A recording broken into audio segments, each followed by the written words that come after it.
तो दांत कैसे साफ करें? दातुन से। दातुन है ना, पिपरिया में तो बहुत है। मैं अभी रास्ते में आया, इतने नीम के पेड़ हैं कि दातुन ही दातुन है यहाँ तो। आपको तो कोई कमी नहीं है, तो दातुन करो। दातुन ना मिले तो दंत मंजन करो। दंत मंजन भी फोकट वाला करो, खर्चा नहीं करना। फोकट वाला दंत मंजन, घर में रसोई है, वहां पे हल्दी है, ले लो थोड़ी सी हल्दी, और सरसों का तेल है वो भी डाल दो उसमें, और थोड़ा सा नमक, तीनों को मिलाओ, दांत पे घिसो, सबसे अच्छा दंत मंजन। और एक दूसरा बताता हूं, गाय है, गाय, उसका गोबर है, गोबर को जला दो। कैसे जलेगा? पहले सुखाओ उसको, छोटे कंडे बनाओ, फिर जला दो, तो राख निकलेगी। उस राख में थोड़ा नमक मिलाओ, थोड़ी फिटकरी मिलाओ, और उसको दांत पर घिसो। उससे अच्छा दंत मंजन दुनिया में नहीं। और एक तरीका बताता हूं, नींबू है ना, नींबू हम सब्जी में निचोड़ते हैं, अब छिलका बच गया, इसको फेंकना नहीं, छिलके को उलट दो, अंदर का हिस्सा बाहर निकाल दो, उस पे नमक रगड़ के ऐसे ऐसे दांतों पे घिसो, दांत एकदम साफ।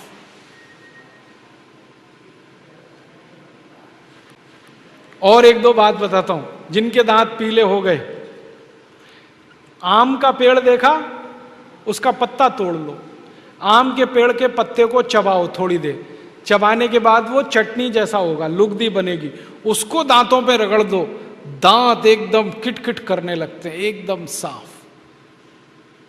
ये सब फोकट का इलाज है कि नहीं? बंद।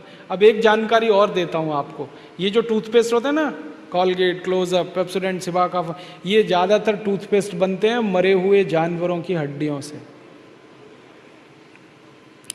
हमारे देश में हजारों कत्ल खाने चलते हैं, वहां गाय बैल भैंस को काटते हैं, उनका मांस बाजार में बिकता है, उन जानवरों की हड्डियों को टूथपेस्ट बनाने वाली कंपनियां खरीदती हैं, हड्डियों को धूप में सुखाते हैं, बोन क्रशर में डालकर पाउडर बनाते हैं, फिर उसी से पेस्ट बनता है, फिर उसी को हम मुंह में लगाते हैं, रोज सवेरे ही सवेरे।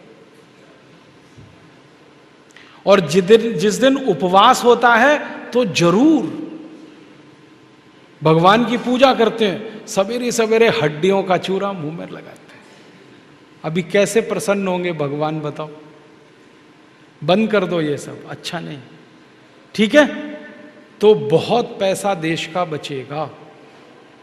मैंने एक दिन हिसाब निकाला कि पेस्ट बंद कर दें, ब्रश बंद कर दें, जो पैसे बचेंगे, अगर उतने से ही दातुन खरीदने लगे, 50 पैसे की एक दातुन, तो 30 लाख लोगों को दातुन बेचने का रोजगार मिल जाएगा इस देश में। आप कभी बंबई जाना, बंबई के सब रेलवे स्टेशन में दातुन बिकता है, 1 रुपए का 2, 2 रुपए का 3। ये बंबई में हो सकता है तो पिपरिया में भी हो सकता है।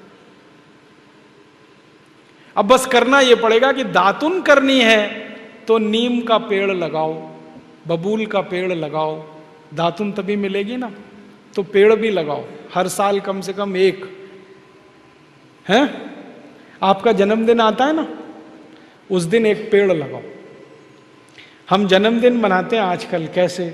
केक खरीद लाते हैं, फिर मोमबत्ती लाते हैं, फिर केक के चारों तरफ लगाते हैं, फिर दिया सलाई से जलाते हैं, फिर उसी को फूंक मार मार के बुझाते हैं। क्या मूर्ख लोग हैं! उसको बुझाना था तो जलाया क्यों? हमारे घर में जलता हुआ दीपक तब बुझाते हैं जब किसी की मौत होती है। तो जन्मदिन हुआ कि मरण दिन, तो मत मनाओ। तो कैसे मनाएं जन्मदिन? एक पेड़ लगाओ उस दिन। और मैं तो ये कहूंगा, जितने जन्मदिन हो गए ना, उतने पेड़ लगाओ। मान लीजिए 14 साल पूरे हो गए तो 14 पेड़ लगा दो। कहां लगाएंगे? घर के सामने लगा दो, घर में जगह नहीं तो पड़ोसी के घर में लगा दो, दोस्ती हो जाएगी। और पेड़ तो रहेगा जिंदगी भर, आप तो चले जाओगे। नीम का पेड़ अगर लगाया तो 500 साल जिंदा रहता है, आप तो 100 साल में ही मर जाओगे, वो पेड़ तो 500 साल रहेगा। और एक पेड़ आपने लगा दिया, हजारों रुपए की ऑक्सीजन देता है। ऑक्सीजन ही हमें चाहिए, वो पेड़ से ही आती है। तो हर दिन हर जन्मदिन पर पेड़ लगाएं, ऐसे जन्मदिन मनाएं।